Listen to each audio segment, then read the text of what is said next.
Welcome to my YouTube channel Algorithm of Life। C programming continue statement का एक programme देख लेते हैं। हम लोग ने यहाँ हैश इंक्लूड stdio.h और हैश इंक्लूड conio.h लिख लिया। उसके बाद हम लोग ने वॉइड मेन लिख लिया और एक आई वेरिएबल ले लिया इंटीजर टाइप का, फिर clr scr ले लिया, क्लियर स्क्रीन ले लिया। फिर उसके बाद एक फॉर लूप लिया। फॉर लूप के अंदर हमने 3 सेगमेंट्स जो होते हैं फॉर लूप के, उसमें पहले सेगमेंट में इनिशियलाइज करते हैं वेरिएबल। तो वेरिएबल जो हमने आई लिया था इंटीजर टाइप का, उसको 1 से इनिशियलाइज कर लिया, मतलब आई की वैल्यू हो गई 1। उसके बाद आई लेस देन इक्वल टू 10, यानी कि कंडीशन जो हमने दी है लूप चलने की, तो जब तक आई जो है आई की वैल्यू लेस देन या इक्वल टू 10 रहेगी तब तक हमारा लूप चलता रहेगा, और जब आई की वैल्यू 10 से बड़ी हो जाएगी तो हमारा लूप चलना बंद हो जाएगा, क्योंकि ये वाली कंडीशन फॉल्स हो जाएगी। उसके बाद इंक्रीमेंट या अपडेशन के लिए हमने दिया हुआ है आई प्लस प्लस, मतलब हर बार आई की वैल्यू प्लस प्लस होती रहेगी। कमेंट में दिया है इफ आई इक्वल्स टू 5, ठीक है, यानी कि इफ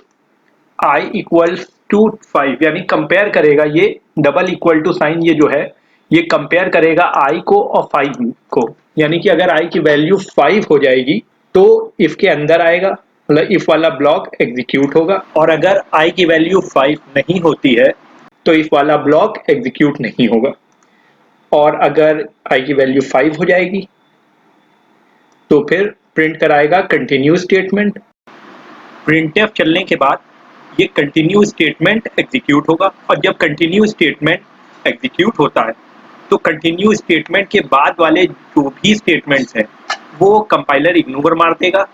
और सीधा अपडेट पे चला जाएगा फॉर लूप, और अपडेट करेगा आई की वैल्यू आई प्लस प्लस, और सीधे हम लोग कहाँ चले जाएंगे, फॉर लूप में अपडेट में चले जाते हैं। मतलब कंटिन्यू के बाद हम लोग सीधे आई प्लस प्लस पे चले जाएंगे, या फिर ये कह सकते हैं कि कंट्रोल फ्लो जो है वो जैसे ही कंटिन्यू स्टेटमेंट को देखेगा वैसे ही वो अपडेशन या अपडेट पे चला जाएगा, ठीक है। और उसके बाद वाले ये सारे स्टेटमेंट्स को नहीं देखेगा, ठीक है। तो उसके बाद वैसे तो ये दोनों स्टेटमेंट कमेंट है तो वैसे भी कंपाइलर इग्नोर ही मारेगा इन दोनों को, लेकिन ये वाला जो स्टेटमेंट है प्रिंटफ, ये वाले को वो इग्नोर मार देगा सिर्फ एक इटरेशन में। जैसे ब्रेक में होता है तो हम लोग ब्रेक में लूप से ही बाहर चले जाते हैं, लेकिन यहाँ पर कंटिन्यू रहता है लूप, बस वो वाला इटरेशन जो होता है, मतलब कंटिन्यू के नीचे के जो स्टेटमेंट्स होते हैं वो कंपाइलर इग्नोर मार देगा और सीधे कंट्रोल फ्लो जो है वो अपडेशन पे चला जाएगा। चलिए अब हम इसे रन कंपाइल करके देखते हैं और रन करके देखते हैं। तो जैसा कि आप लोग देख सकते हैं कि यहाँ 1 2 3 4 और 5 की जगह कंटिन्यू स्टेटमेंट आ रहा है, उसके बाद 6 7 8 9 10 आ रहा है। तो 5 वाला जो स्टेटमेंट है, यानी कि ये जो प्रिंटफ है, जब i इक्वल टू 5 होगा तो ये स्किप मार के यहाँ चला जा रहा है,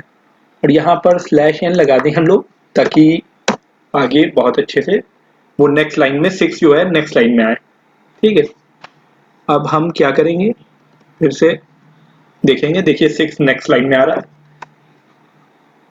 चलिए अब एक बार आउटपुट स्क्रीन से भी देख लेते हैं हम लोग कैसे चल रहा है, ये यहाँ लगा के देख लेते हैं कैसे चल रहा है।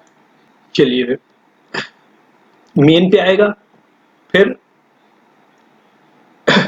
i इक्वल टू इंट आई हो जाएगा, उसके बाद clr scr से देखिए आउटपुट स्क्रीन क्लियर हो गई। उसके बाद फॉर लूप चलेगा, पहली बार i की वैल्यू 1 इनिशियलाइज होगी फॉर लूप में, और उसके बाद इफ स्टेटमेंट देखेगा 1 इक्वल टू 5, ये फॉल्स हो रहा है तो इफ स्टेटमेंट के अंदर नहीं जाएगा, और इफ स्टेटमेंट के बाद वाला स्टेटमेंट यानी कि i की वैल्यू जो प्रिंट करने वाला स्टेटमेंट है प्रिंटफ, जिसमें हमने प्रिंट कराया है i की वैल्यू, वो एग्जीक्यूट होगा, और वो जब एग्जीक्यूट होगा तो आउटपुट स्क्रीन पे 1 आएगा। ऐसे ही फिर से i की वैल्यू 2 हो जाएगी और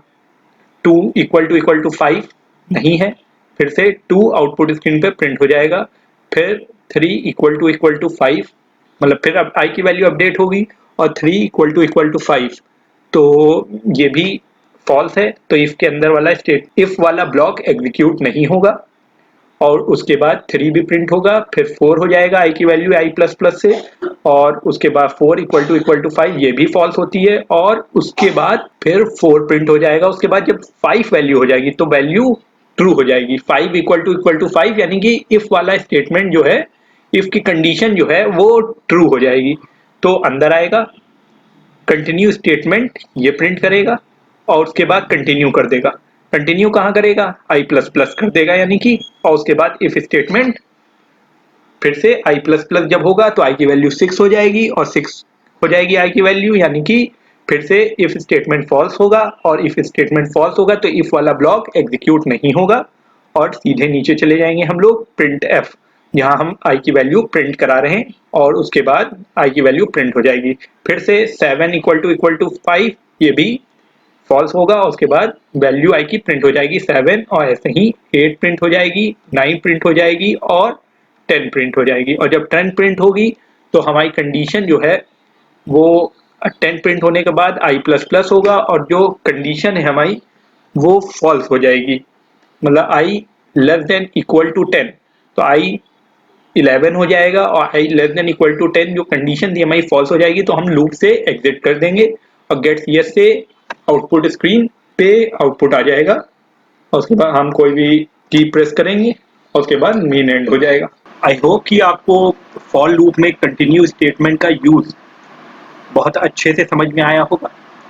और अगर आपने अभी तक हमारा ये चैनल सब्सक्राइब नहीं किया तो हमारे चैनल को सब्सक्राइब करें और बेल आइकन को प्रेस करें ताकि आपको अपकमिंग वीडियोस की नोटिफिकेशन आती रहे।